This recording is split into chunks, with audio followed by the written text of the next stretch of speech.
바로 시작하겠습니다. 재채기 참기 챌린지, 도서관, 중요한 회의실, 혹은 쥐 죽은 듯이 조용한 버스 안. 바로 그 순간 코끝이 간질거리기 시작합니다. 당신의 폐가 엄청난 양의 공기를 빨아들이고 온몸의 근육이 폭발을 준비합니다. 재채기가 나오려는 거죠. 이 사회적 재앙을 막기 위해 당신은 코와 입을 틀어막고 얼굴이 터질 것 같은 압력을 견뎌냅니다. 성공적으로 재채기를 삼키고 안도의 한숨을 내쉬죠. 축하합니다. 당신은 방금 당신의 머리를 압력솥으로 만드는 위험한 도박에 성공했습니다. 재채기는 시속 160km에 달하는 엄청난 속도로 공기를 뿜어내는 강력한 반응입니다. 그런데 당신이 이 폭발의 출구를 모두 막아버리면 그 엄청난 압력은 어디로 갈까요? 이 압력은 당신의 뇌로 가는 혈관을 터뜨리거나 고막을 손상시키거나 심지어 목구멍 뒤쪽에 미세한 파열을 일으킬 수도 있습니다. 물론 이런 일이 일어날 확률은 매우 낮습니다. 하지만 당신은 공공장소에서 예의를 지키기 위해 뇌혈관 손상 가능성을 감수하겠다는 계약서에 서명한 셈입니다. 사실은 당신의 몸 안에서 작은 폭탄의 안전핀을 뽑았다가 다시 꽂는 위험천만한 쇼를 벌인 겁니다. 다음부터는 그냥 시원하게 재채기를 하세요. 약간의 소음이 응급실에 실려가는 것보다는 훨씬 나으니까요. 9. 목마름이라는 뒤늦은 신호. 목마를 때 물 마시면 되는 거 아니야. 아주 단순하고 합리적인 생각처럼 들립니다. 하지만 목마름이라는 감각은 사실 당신의 몸이 보내는 아주 뒤늦은 구조 신호입니다.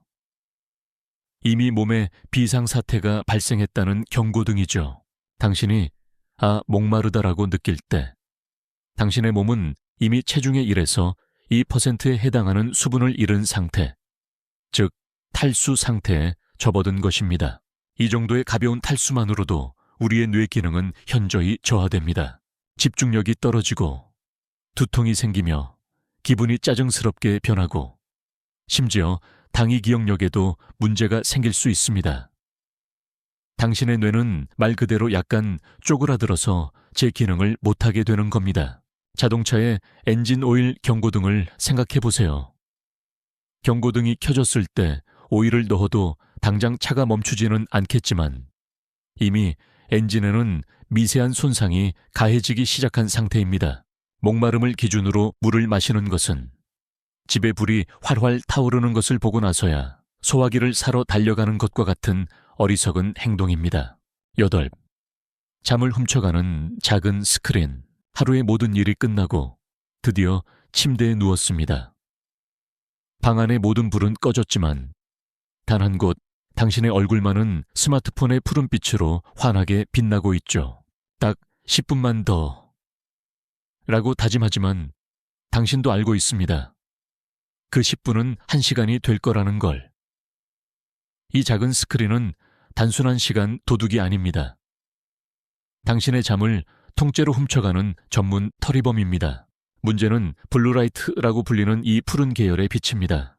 우리 뇌 깊숙한 곳에는 멜라토닌이라는 수면 호르몬을 조절하는 송과 샘이 있습니다. 뇌는 빛, 특히 블루라이트를 감지하면 아직 낮이구나, 정신 차려야 해 라고 착각하고 멜라토닌 분비를 억제합니다. 당신의 몸은 잘 준비가 되었을지 몰라도 뇌는 당신이 든 스마트폰을 작은 태양으로 인식하고 한밤중에 강제로 깨어있는 상태를 유지하는 겁니다. 결국 당신은 더 늦게 잠들더라도 깊은 수면 단계에 들어가지 못합니다. 다음 날 아침 당신은 8시간을 잤음에도 불구하고 개운하지 않고 마치 밤새 벽돌이라도 나른 것처럼 피곤함을 느낍니다. 7. 의자가 보내는 조용한 경고. 하루 8시간 혹은 그 이상 당신의 엉덩이는 의자와 한 몸이 되어 있습니다. 하지만 이 편안함 뒤에는 아주 음흉한 대가가 숨어 있습니다. 전문가들이 앉아있는 것은 새로운 흡연이라고 부르는 데는 다 이유가 있습니다. 당신이 몇 시간 동안 앉아있는 순간 당신의 몸은 거의 동면 상태에 들어갑니다. 칼로리를 태우는 신진대사 활동이 급격히 감소하고 혈액순환은 느려지며 다리 근육의 전기적 활동은 거의 멈춥니다. 허리를 지탱해야 할 복부와 엉덩이 근육은 이제 일 안 해도 되는구나 라며 단체로 휴가를 떠나버리죠. 그 결과 모든 압력은 당신의 척추에 고스란히 전달됩니다. 이것은 단순히 허리가 좀 뻐근한 수준의 문제가 아닙니다. 장기적으로는 심장병, 당뇨병, 그리고 특정 암의 위험을 극적으로 높입니다. 당신의 의자는 안락한 왕좌가 아니라 사실은 당신의 건강을 천천히 좀먹는 부드러운 감옥입니다. 가끔 일어나서 스트레칭이라도 해주세요. 당신의 몸이 감옥에서 탈출할 기회를 줘야죠. 6. 미식가인 척하는 푸드파이터. 점심시간은 1시간. 하지만 당신에겐 15분이면 충분합니다. 음식을 입에 넣고 2-3번 씹는 척하다가 물과 함께 삼켜버리죠. 우리 뇌가 이제 배가 부르구나 라는 신호를 위로부터 받기까지는 보통 20분 정도가 걸립니다. 당신이 5분 만에 식사를 끝냈다면 위는 뇌에게 음식이 들어오기 시작했어 라는 카톡을 보내기도 전에 이미 식사가 끝나버린 상황과 같습니다. 뇌는 당신이 아직도 굶주려 있다고 착각하고 계속해서 음식을 갈망하게 만듭니다. 결국 당신은 필요 이상으로 많은 양을 먹게 됩니다. 게다가 제대로 씹지 않고 삼킨 음식물 덩어리들은 위에 엄청난 부담을 줍니다. 위는 이걸 나보고 다 소화시키라고 라며 파업을 선언하고 싶을 심정일 겁니다. 결국 당신은 많은 양을 먹었지만 정작 몸이 필요로 하는 영양은 제대로 얻지 못하는 아이러니한 상황에 처하게 됩니다. 당신은 시간을 아꼈다고 생각하지만 당신의 소화기관은 당신의 무자비한 속도전에 지쳐서 비명을 지르고 있습니다. 5. 스누즈 버튼의 달콤한 거짓말. 스누즈 버튼. 아침마다 우리를 유혹하는 악마의 발명품이죠. 9분만 더. 이보다 더 달콤한 속삭임이 있을까요? 마치 침대 밖 차가운 현실로부터 우리를 지켜주는 마지막 방패처럼 느껴집니다. 하지만 이 작은 버튼을 누르는 행위는 사실 당신의 하루를 통째로 망가뜨리는 스위치와 같습니다. 우리 몸의 수면은 여러 단계를 거치는 정교한 사이클로 이루어져 있습니다. 첫 번째 알람이 울렸을 때 당신은 보통 가장 얕은 잠 단계에 있습니다. 이때 일어나는 것이 가장 이상적이죠. 하지만 스누즈 버튼을 누르고 다시 잠에 빠져드는 순간 뇌는 새로운 수면 사이클을 시작하려고 합니다. 문제는 이 사이클이 고작 5분에서 10분짜리라는 겁니다.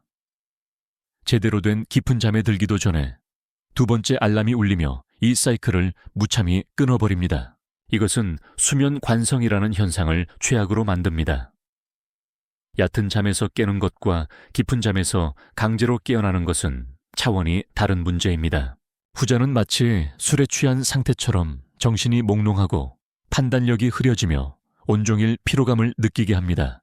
당신은 잠깐의 잠을 벌었다고 생각하지만 실제로는 아침의 상쾌함과 그날의 집중력을 통째로 지불한 셈입니다. 그 구분의 달콤함은 사실 당신의 뇌를 하루 종일 좀비 상태로 만드는 값비싼 대출 상품이었던 거죠. 네, 멀티태스킹의 배신. 당신은 스스로를 현대 사회에 최적화된 인간이라고 생각합니다. 한 손으로는 점심을 먹으면서 다른 손으로는 이메일 답장을 하고 한쪽 귀로는 회의에 참여하면서 눈으로는 유튜브 영상을 보고 있죠.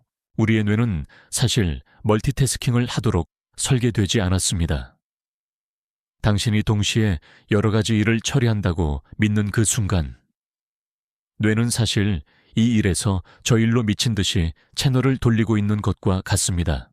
이걸 과제 전환이라고 부르는데 이 과정은 엄청난 양의 정신적 에너지를 소모합니다. 뇌는 계속해서 새로운 작업에 적응하려 애쓰다가 결국 과부에 걸리고 맙니다. 이때 뇌에서는 스트레스 호르몬인 코르티솔이 분비됩니다. 당신은 효율적으로 일하고 있다고 착각하지만 뇌는 주인님이 지금 사자에게 쫓기나 봐, 비상사태다 라며 패닉 버튼을 누르는 거죠. 결국 실수할 확률은 높아지고 기억력은 떨어지며 창의력은 바닥을 칩니다. 결국 당신은 생산성의 달인이 아니라 그냥 스스로의 뇌를 지치게 만드는 아마추어 서커스 단원에 불과한 셈이죠. 셋, 귓속을 공격하는 면봉. 샤워를 막 끝내고 나왔을 때 그 기분. 귀에 들어간 물기를 제거한다는 명목으로 면봉을 집어듭니다. 그리고 귓속을 부드럽게 혹은 아주 시원하게 긁어내죠. 이건 거의 모든 사람들이 느끼는 은밀하고도 짜릿한 쾌감입니다. 하지만 당신이 귀지를 파내는 그 행위는 사실 귀를 청소하는 것이 아니라 오히려 귀를 공격하고 있는 것에 가깝습니다. 놀랍게도 우리의 귀는 스스로 청소하는 기능이 있습니다. 당신이 더럽다고 생각하는 귀지는 사실 먼지나 박테리아로부터 고막을 보호하는 중요한 방어막입니다. 그리고 이 귀지는 턱을 움직일 때마다 자연스럽게 귀 밖으로 밀려 나오도록 설계되어 있습니다. 그런데 당신이 면봉을 귓속 깊이 쑤셔 넣는 순간 이 자연스러운 과정을 완전히 망가뜨립니다. 면봉은 귀지를 밖으로 꺼내는 것이 아니라 대부분의 귀지를 고막 쪽으로 더 깊숙이 밀어넣는 역할을 합니다. 마치 대포에 화약을 쑤셔 넣는 것처럼 말이죠. 이렇게 뭉쳐진 귀지는 잘 빠져나오지도 않고 청력을 감소시키거나 감염을 유발할 수 있습니다. 심한 경우 고막에 상처를 입힐 수도 있죠. 면봉 포장지에도 귓속에 넣지 마시오라고 쓰여 있는 데는 다 이유가 있습니다. 당신은 귀를 깨끗하게 만들고 있다고 믿지만 실상은 귀에게 쓰레기를 쑤셔 넣으며 괴롭히고 있는 겁니다. 둘, 다이어트 콜라의 역설. 콜라는 마시고 싶지만 설탕과 칼로리가 걱정됩니다. 그때 당신의 눈에 들어오는 구세주, 바로 다이어트 또는 제로 콜라입니다. 설탕 제로, 칼로리 제로. 이보다 더 완벽한 타협안이 있을까요? 당신은 아주 현명한 선택을 했다고 뿌듯해하며 음료를 마십니다. 하지만 당신의 뇌와 몸은 이 무설탕의 단맛에 완전히 속아 넘어가고 있습니다. 다이어트 콜라에 들어있는 인공 감미료는 설탕보다 수백 배 더 단맛을 냅니다. 당신의 혀는 이 강렬한 단맛을 느끼고 뇌에 신호를 보냅니다. 주인님, 엄청나게 달콤한 에너지가 들어옵니다. 준비하세요. 뇌와 소화기관은 이 신호에 맞춰 칼로리를 처리할 준비를 하지만 아무 일도 일어나지 않습니다. 칼로리가 전혀 없으니까요. 이런 일이 반복되면 당신의 몸은 혼란에 빠집니다. 결국 몸은 단맛과 칼로리 사이의 연관성을 제대로 학습하지 못하게 됩니다. 나중에 진짜 설탕이 든 음식을 먹었을 때 얼마나 먹어야 만족감을 느끼는지 헷갈리게 되는 거죠. 오히려 단 음식에 대한 갈망을 더 키울 수 있다고 말합니다. 당신은 설탕을 피했다고 생각했지만 실제로는 당신의 몸을 속여 더 큰 혼란과 갈망을 만들어내는 함정에 빠진 것일 수 있습니다. 하나, 괜찮아 라는 이름의 만성 스트레스, 상사의 무례한 농담, 만원 지하철에서의 불쾌한 접촉, 쏟아버린 커피 한 잔, 끝없이 울리는 스마트폰 알림. 이런 사소한 짜증들은 우리의 일상에 바이러스처럼 퍼져 있습니다. 그리고 우리는 이런 일을 겪을 때마다 주문처럼 외웁니다. 괜찮아, 이 정도는 아무것도 아니야. 우리는 감정을 억누르고 스트레스를 무시하며 꿋꿋하게 하루를 버텨내는 것을 어른스럽다. 혹은 강하다고 착각합니다. 우리 몸의 스트레스 반응 시스템은 아주 원시적이라서 눈앞에 호랑이가 나타났을 때의 위협과 마감 시간이 임박했을 때의 위협을 잘 구분하지 못합니다. 당신이 괜찮아 라고 스스로를 속이는 동안 당신의 몸은 하루 종일 보이지 않는 호랑이에게 쫓기며 필사적으로 도망치고 있는 셈입니다. 이런 만성적인 스트레스 상태는 당신의 면역 체계를 약화시키고 혈압을 높이며 소화불량을 일으키고 수면의 질을 망가뜨립니다. 결국 당신을 번아웃, 불안장애, 우울증으로 이끌어가죠. 당신은 작은 파도들을 잘 견뎌내고 있다고 생각하지만 실제로는 그 작은 파도들이 계속해서 당신의 배 밑바닥을 갉아먹고 있는 겁니다. 어쩌면 가장 위험한 행동은 가끔 일어나는 큰 사건이 아니라 매일 반복되는 이 조용한 자기 기만일지도 모릅니다.